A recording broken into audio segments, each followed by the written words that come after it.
She pulled her hand back like she'd touched something diseased. In the lobby of Chicago's most exclusive hotel tech CEO, Victoria Ashford called security on a black man who dared to approach her. His crime, wearing a polo shirt instead of a suit, looking like he didn't belong. "Remove him," So she what's the ordered. verdict on our He's proposal? not on the list. It's inadequate. But he We need was something far on the more list. innovative. In fact, he I see. owned We'll the revise list. Good. And in 24 hours, Don't waste time Victoria again. Ashford would learn exactly how much that handshake was worth. The morning had already turned against Victoria Ashford before she even stepped into the Langham's grand lobby. At 6:45, her phone had buzzed with a message that made her stomach drop. Henderson Capital, the European firm she had spent 3 months courting, had pulled out of negotiations. No explanation, no warning. Just a 2-line email that ended with, "We wish you the best in your future endeavors." She stood in front of her hotel bathroom mirror, applying lipstick with hands that refused to stay steady. Nexigen Technologies, the company she had built from a small startup into a tech empire over 12 years, was bleeding money. A failed acquisition 18 months ago had drained their reserves. Now they had exactly 72 hours to secure an investor, or the board would be forced to announce insolvency. Victoria had never failed at anything in her life. Her father, Richard Ashford, had raised her in the old Boston tradition where family name meant everything and weakness was unforgivable. When she was 9 years old, she watched her father lose his entire fortune to a business partner he had trusted. The man had seemed respectable enough, but he came from nothing, had no pedigree, no connections worth mentioning. Her father spent the rest of his life convinced that his mistake was trusting someone who didn't belong in their world. That lesson had shaped everything Victoria became. She built Nexigen with an iron grip, trusting only those who looked like they belonged at the table. Her leadership style was demanding, sometimes brutal, but it had made her one of the most powerful women in American tech. At least that's what she told herself every morning. Today, everything depended on one meeting. Marcus Webb, her chief financial officer, had spent 3 weeks convincing a notoriously private investor named Darian Cole to consider Nexigen. Cole managed a fund worth nearly $5 billion and had a reputation for transforming struggling companies into industry leaders. He was their last option, and Marcus had warned her repeatedly that Cole was unconventional. "He doesn't do the usual investor dance," Marcus had told her the night before. "No flashy dinners, no golf games, no yacht meetings. He shows up, he watches, and he decides based on what he sees. Don't try to impress him with numbers. He already knows the numbers." Victoria had dismissed the advice with a wave of her hand. She had been impressing investors since before Marcus was out of business school. She knew how to read a room, how to command attention, how to make powerful people feel like they needed her more than she needed them. What Marcus hadn't told her, what he assumed she already knew, was what Darian Cole looked like. By 10 o'clock, the lobby was filled with conference attendees. Victoria positioned herself near the center of the space, surrounded by 3 partners from a German tech firm she was hoping to bring into a side deal. The conversation was going well. She laughed at the right moments, dropped subtle hints about Nexigen's upcoming innovations, and made sure everyone noticed how comfortable she was in her position of power. Marcus stood a few feet away checking his phone. A message appeared from Darian Cole. "I'm here, in the lobby." Marcus looked up and scanned the crowd. He spotted Darian immediately standing near the entrance in a navy blue polo shirt and khaki pants. No watch, no briefcase, nothing that would identify him as one of the wealthiest investors in the country. Marcus started walking toward him, but one of the German partners grabbed his arm with a question about quarterly projections. In that moment, Darian had already begun moving toward Victoria. He had done his research on Nexigen, on its financials, on its leadership. He knew Victoria Ashford by reputation and by photograph. What she didn't know was that Darian Cole had spent his entire career being underestimated, and he had learned to use it as a filter. Growing up in one of Detroit's poorest neighborhoods, Darian had watched his mother work double shifts at a hospital just to keep food on the table. There were no connections to leverage, no family money to fall back on. Everything he had, he built with his own hands and his own mind. By the time he was 35, he had turned a small investment club into a fund that attracted attention from Wall Street. By 40, he was managing billions. But wealth had not erased the memories. 15 years ago, when he was still building his reputation, a CEO had refused to shake his hand at a conference much like this one. The man had looked at Darian's simple clothes, his skin color, and decided in an instant that he didn't belong. "We don't do business with people like you," the man had said loud enough for everyone nearby to hear. It took Darian 5 years to stop hearing those words every time he walked into a boardroom. He had made peace with that wound, or so he believed. But he had also learned something valuable from it. The way people treated strangers revealed who they truly were. So he continued showing up to first meetings, dressed simply without the armor of expensive suits and luxury watches. If someone only respected him after learning his net worth, then their respect meant nothing. Darian approached Victoria with a warm smile, extending his hand. "Ms. Ashford, Darian Cole. Pleasure to meet you." Victoria turned her eyes, moving quickly from his face to his clothes to his shoes. The assessment took less than 2 seconds. Navy polo slightly faded at the collar. Khaki pants that looked like they came from a department store. No visible signs of wealth, no conference badge, nothing that said he belonged among the executives and investors filling the room. Her brain, already operating in crisis mode from the morning's bad news, made a snap judgment. She pulled her hand back and took a half step away from him. "I'm sorry, do I know you?" Her voice carried the particular coldness she reserved for people who wasted her time. Darian kept his hand extended. "We have a meeting scheduled. Marcus Webb arranged it." Victoria glanced at the German partners who were watching with polite curiosity. Something about this man's casual confidence made her defensive, made her feel like she was losing control of a room she had dominated moments before. "I don't have any meeting with someone dressed like a maintenance worker," she said, her voice rising just enough to draw attention from nearby groups. "This is a private event. I don't know how you got in here, but I'm going to have to ask you to leave." Darian lowered his hand slowly. "Ms. Ashford, if you would just let me explain—" "Security." Victoria's voice cut through the lobby noise like a blade. 2 men in dark suits appeared within seconds. She pointed at Darian without looking at him. "This man doesn't have authorization to be here. Please escort him out." The security guards moved toward Darian, positioning themselves on either side of him. Around the lobby, conversations stopped. Dozens of eyes turned toward the scene. Victoria stood tall, chin raised, projecting absolute certainty that she was doing the right thing. Darian looked at her for a long moment. There was no anger in his expression, no indignation, just a deep, tired disappointment, as if he had hoped for something different and found exactly what he expected. He spoke quietly, words meant only for her. "I understand." Then he allowed the security guards to lead him toward the exit. He didn't protest, didn't demand to speak to a manager, didn't pull out his phone to prove his identity. He simply walked away. Marcus finally broke free from the German partners and rushed across the lobby, arriving just in time to see Darian disappear through the revolving doors. His face went pale. Outside, the Langham Darian stood on the sidewalk and took a deep breath of the cold Chicago air. The old wound had opened again, but this time it felt different. He wasn't a young investor trying to prove himself anymore. He was a man who had built an empire precisely so he would never have to beg for a seat at anyone's table. He pulled out his phone and called his assistant. "Cancel everything related to Nexigen Technologies," he said, "permanently." His assistant's voice came through confused. "Sir." "The meeting was supposed to happen this morning. Did something go wrong?" Darian watched a taxi pass by its yellow paint catching the gray morning light.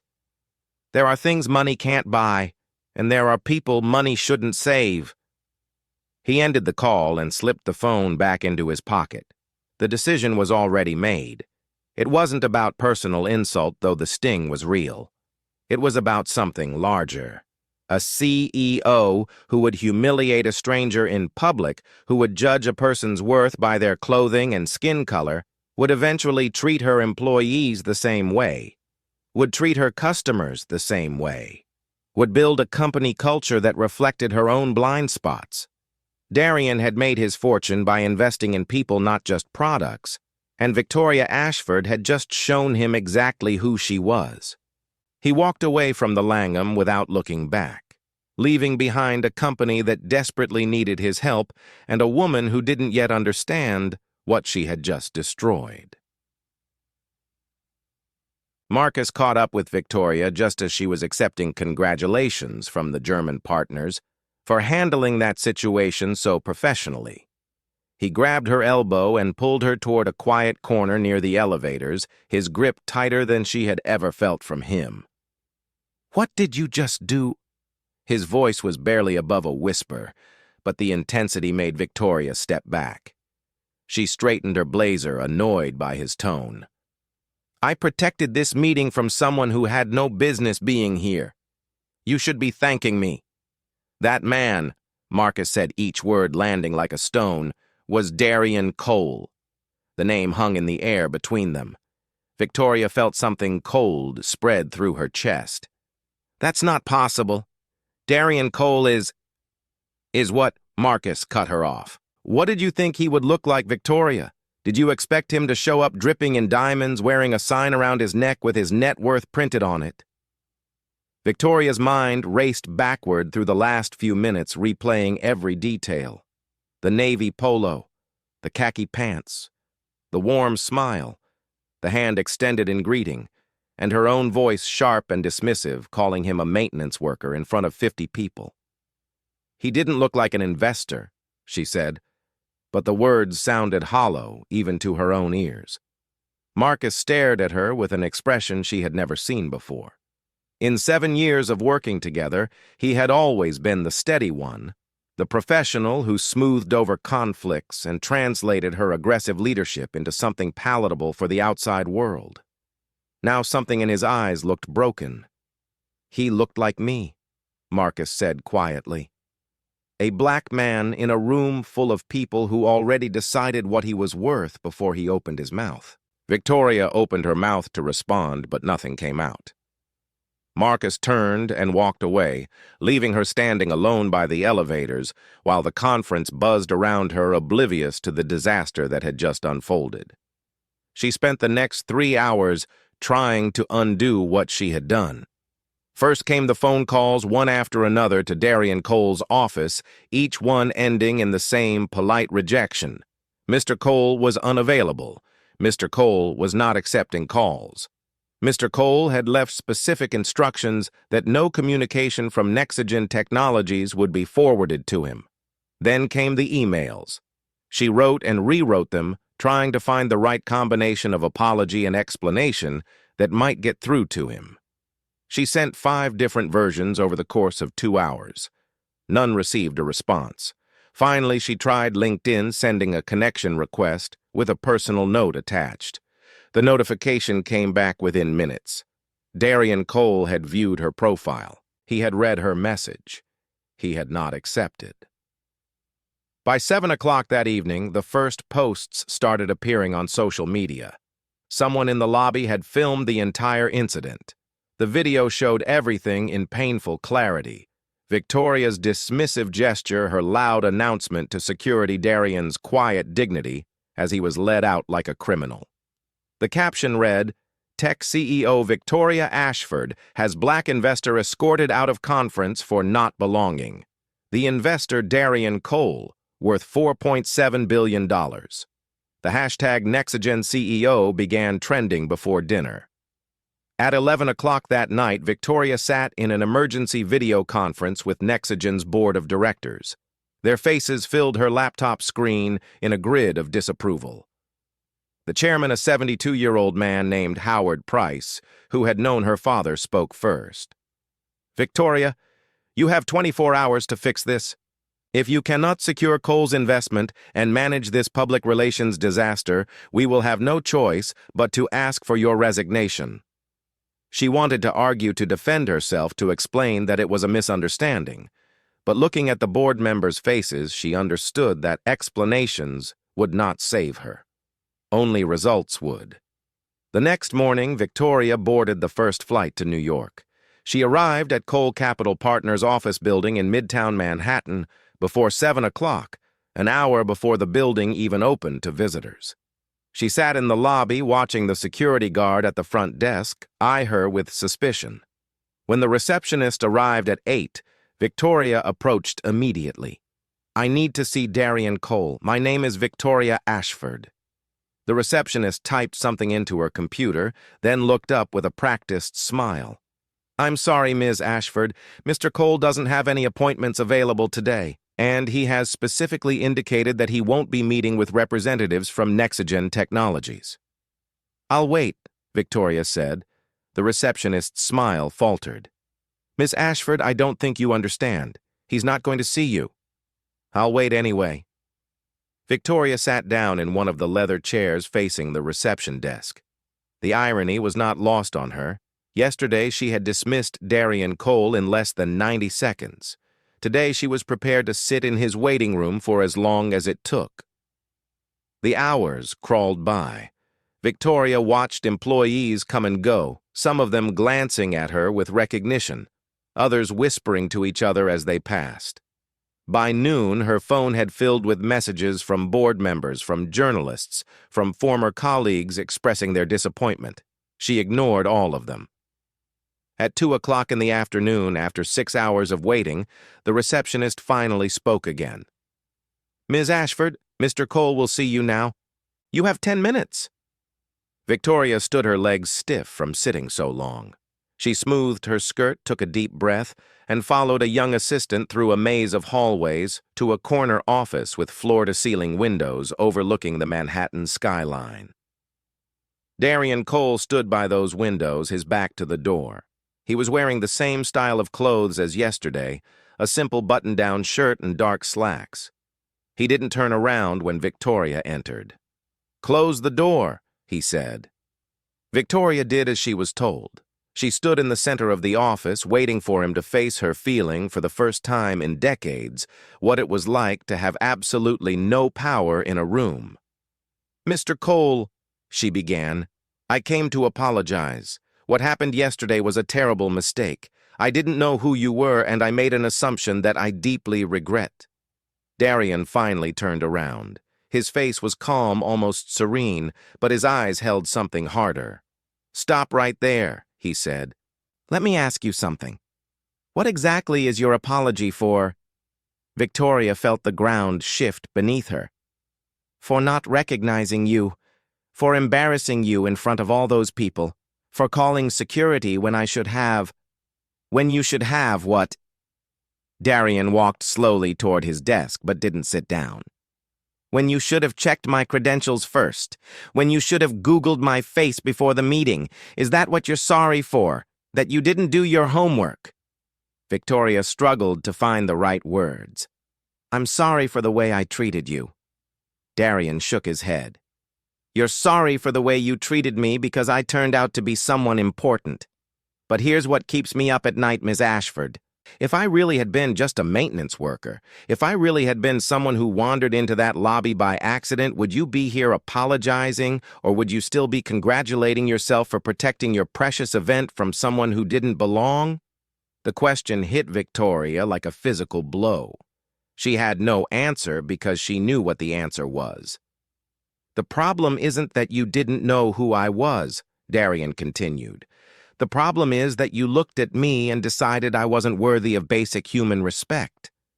You saw a black man in casual clothes and your first instinct was to treat him like a threat. Not a potential partner, not a fellow professional, not even a stranger deserving of common courtesy. A threat." Victoria felt tears forming in her eyes, and she hated herself for it. Crying felt like another manipulation, another way of making this about her own feelings instead of what she had done. 15 years ago, Darian said, "A CEO did the same thing to me at a conference in Boston. He told me in front of a room full of people that his company didn't do business with people like me. It took me 5 years to stop hearing those words every time I walked into a meeting. 5 years to believe again that I belonged in rooms where decisions were made. He walked closer to Victoria, close enough that she could see the fine lines around his eyes, the gray at his temples. "I thought I had healed from that," he said. "I thought I had moved past it. But when you looked at me yesterday when you called security like I was something to be disposed of, I realized that wound never really closed. It just stopped bleeding for a while." Victoria's voice came out cracked. "I don't know how to make this right." "You can't make it right," Darian said. "What's done is done. But you can decide what happens next." He walked behind his desk and sat down, his demeanor shifting from personal to professional. "I've looked at Nexagen's financials. Your company is salvageable, but barely. You have maybe 48 hours before your creditors start circling. The board will push you out either way, but the question is whether Nexagen survives at all." "Will you invest?" Victoria asked. The words felt like begging, which she realized was exactly what they were. "That depends on you. I have conditions." Victoria nodded. "Name them." "First, you will issue a public apology, not through your PR team, not a carefully crafted press release. You will record a video yourself in your own words admitting what you did and why it was wrong. You will use the words discrimination and prejudice, because that's what it was." Victoria felt her stomach clench. A public confession would follow her for the rest of her career. "Second," Darian continued, "you will bring in an independent firm to conduct a complete audit of Nexagen's company culture. They will interview employees, review hiring practices, examine promotion patterns. Whatever they find, you will publish in full." The thought of exposing Nexagen's internal workings to public scrutiny made Victoria's head spin. She had always kept tight control over the company's image. "Third, you will commit to restructuring your leadership team. Within 3 years, 40% of your executive positions must be held by members of underrepresented groups. And this isn't about quotas. This is about building a company that actually reflects the world it operates in." Victoria swallowed hard. "And the fourth condition?" Darian leaned back in his chair. "You give up your veto power. The board will have final say on all major decisions. You can stay as CEO if they'll have you, but you will no longer be able to override them." Every condition felt like a knife. Victoria had spent 12 years building Nexagen in her own image, controlling every aspect of its operations. What Darian was asking would mean surrendering everything that made her feel powerful. "You're asking me to destroy myself," she said. Darian's expression didn't change. "I'm asking you to prove that your company is worth saving, that you're capable of being something more than what you showed me yesterday. If you can't do that, then maybe Nexagen doesn't deserve to exist."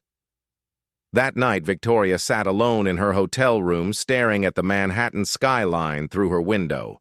She picked up her phone and called Marcus. He answered on the 4th ring, his voice distant. "What do you want, Victoria?" The question she had been avoiding for years finally forced its way out.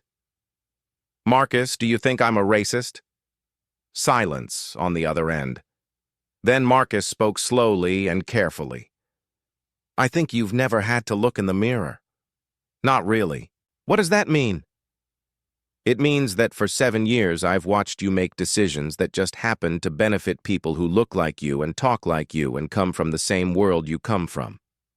Last year, I recommended Keisha Williams for the VP position. She had an MBA from Wharton and 10 years of experience. You said she wasn't ready. The person you promoted instead had 3 years of experience and a bachelor's degree from a school nobody's ever heard of. But he reminded you of yourself when you were young, didn't he?" Victoria tried to remember that decision, tried to recall her reasoning. Nothing came except a vague sense that she had trusted her instincts. "I'm not saying you're evil," Marcus continued. "I'm saying you've built a system that rewards people who fit a certain mold, and you've never questioned whether that mold is fair. You don't have to hate anyone to cause harm. You just have to never think about who gets left behind." The call ended and Victoria sat with his words until 3 in the morning. She thought about every hire, every promotion, every partnership she had chosen over 12 years. She thought about the faces in her boardroom, her executive team, her circle of trusted advisors. She thought about who was missing and why she had never noticed. By dawn, she had made her decision. She recorded the video herself sitting in front of her laptop in the harsh morning light. No makeup, no script. No one to tell her what to say. She spoke for 11 minutes about what she had done in that lobby, about the assumptions she had made about the culture she had built, without ever examining it. She used the words Darian had demanded: discrimination, prejudice. She uploaded it to every platform she could find. Within hours, the video had gone viral. Half the internet praised her courage. The other half demanded her immediate resignation. Both responses felt equally deserved. 6 weeks later, the results of the cultural audit came in. 67% of minority employees at Nexigen reported experiencing or witnessing discrimination. The number hit Victoria like a verdict. She had built this. She had allowed this. She had never even looked. The board met the following day. Their decision was unanimous. Victoria would step down as CEO, transitioning to an advisory role with no voting power. Darian Cole would invest $50 million, but only on the condition that Marcus Webb be appointed as her replacement. Victoria watched the news coverage from her penthouse apartment, the empire she had built passing into someone else's hands. She had lost everything she thought defined her: her title, her control, her reputation. But somewhere beneath the grief, something else was stirring, a question she had never thought to ask. If everything she believed about herself was wrong, then who was she really, and who could she become? The first month after losing her position felt like drowning in slow motion. Victoria stopped leaving her penthouse. The phone calls from old friends and colleagues had dried up almost immediately, replaced by a deafening silence that made her realize how many of those relationships had been built on her usefulness rather than genuine connection. Industry events that once sent her invitations now treated her like she had never existed. 3 former employees filed lawsuits against her, personally citing instances of discrimination she could barely remember. Reading through the legal documents, Victoria encountered moments from her own history that she had completely erased from her memory. A comment she made about a candidate's hair, a joke she told about someone's accent, small cruelties that had meant nothing to her, but had stayed with the people who received them for years. The media coverage was relentless. Every article about Nexigen's transformation included a paragraph about her downfall. She became a cautionary tale, a symbol of everything wrong with corporate America. Strangers on the internet dissected her apology video frame by frame, debating whether her tears were genuine or manufactured. In the 3rd month, Victoria did something she had avoided for years. She drove to her father's house in the suburbs of Boston, the smaller home he had moved to after losing the family estate. Richard Ashford was 81 now, his mind still sharp, but his body failing. He sat in his study, surrounded by books he no longer had the energy to read. Victoria settled into the chair across from him, the same chair where she had sat as a child, listening to his stories about business and success and the importance of knowing who belonged in your world.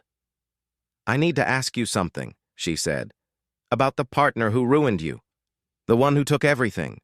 Her father looked at her with tired eyes. "Why does that matter now?" "Because I've been telling myself a story about him my whole life, a story you told me, and I need to know if it was true." Richard turned to look out the window at the gray New England sky. When he spoke again, his voice had lost its usual certainty. His name was Thomas Bradley. He was the most decent man I ever worked with. Victoria felt something shift in her chest. "Then why did you tell me he betrayed you?" "Because it was easier than telling you the truth." Her father's hands trembled slightly in his lap. "I made bad investments, took risks I shouldn't have taken. When the company started failing, I needed someone to blame. Thomas had come from nothing, worked his way up from the mailroom. He was an easy target. I convinced myself that someone like him couldn't be trusted, that his background made him unreliable. But the truth is, he tried to warn me. I just didn't listen. Victoria sat with this revelation, feeling the foundation of her entire worldview crack and crumble. For 40 years, she had believed that her father's downfall came from trusting the wrong kind of person. She had built her whole career on the principle of only working with people who fit a certain mold, and all of it was based on a lie her father told himself because he couldn't face his own failures. I blamed him publicly, Richard continued. Destroyed his reputation. He never recovered. Last I heard, he died about 10 years ago. Never got a chance to rebuild what I took from him. Victoria left her father's house that evening with something broken inside her. But for the first time, the breaking felt necessary, like setting a bone that had healed wrong.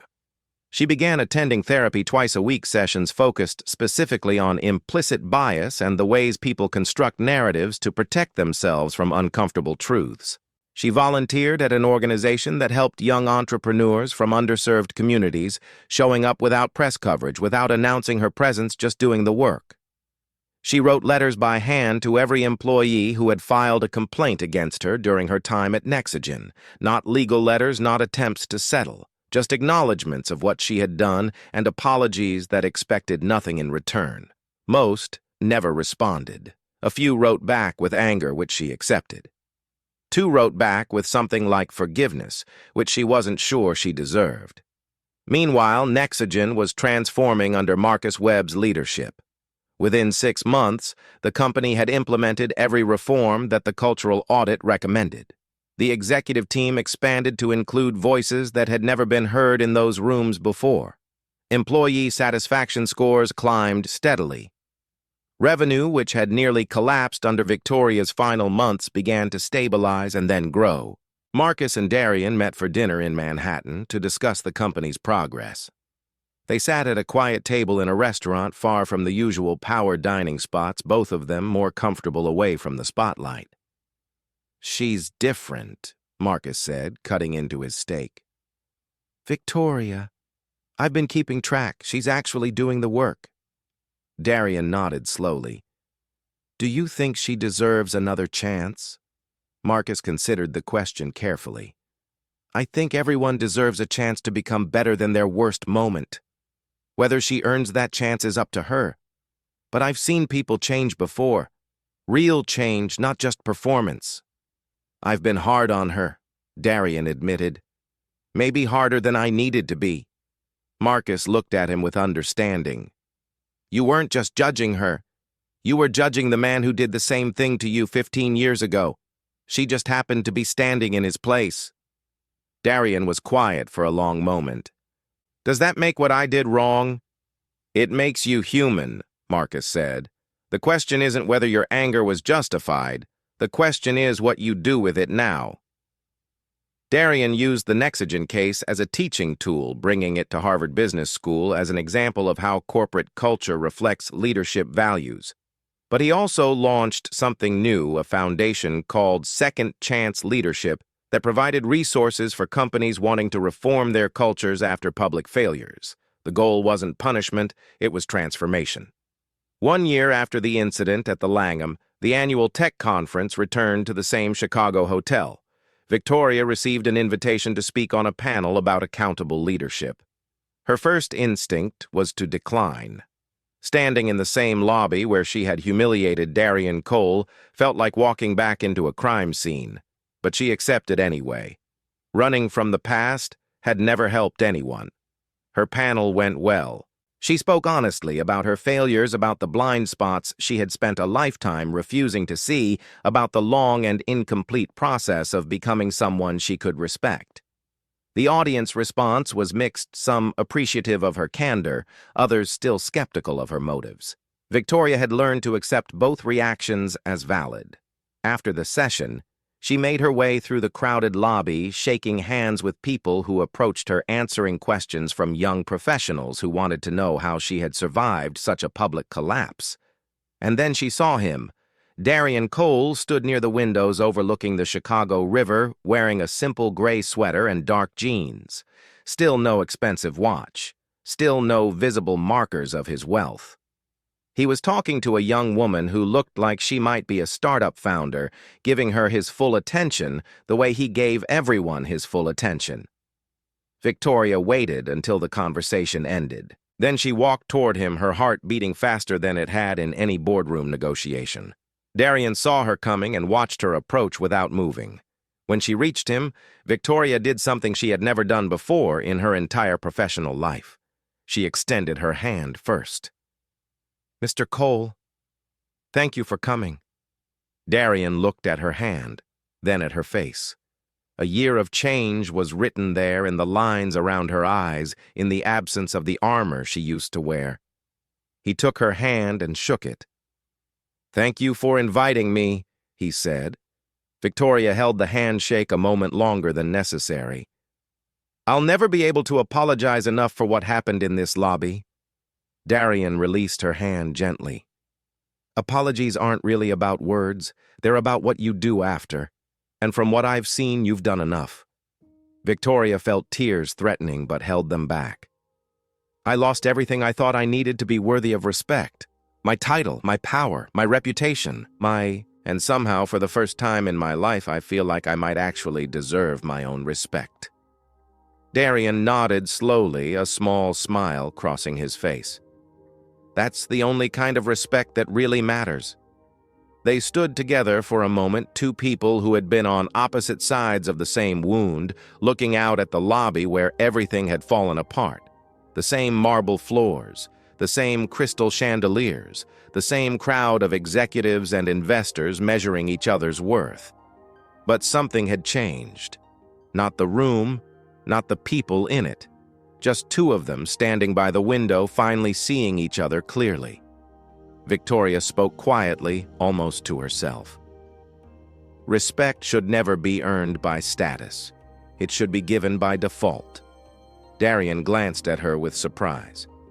"I've said that exact thing in a dozen speeches, but it sounds different coming from you." "It feels different saying it," Victoria admitted, "because now I understand what it costs when you forget it." They parted ways without drama. Without grand gestures, without promises of friendship or reconciliation.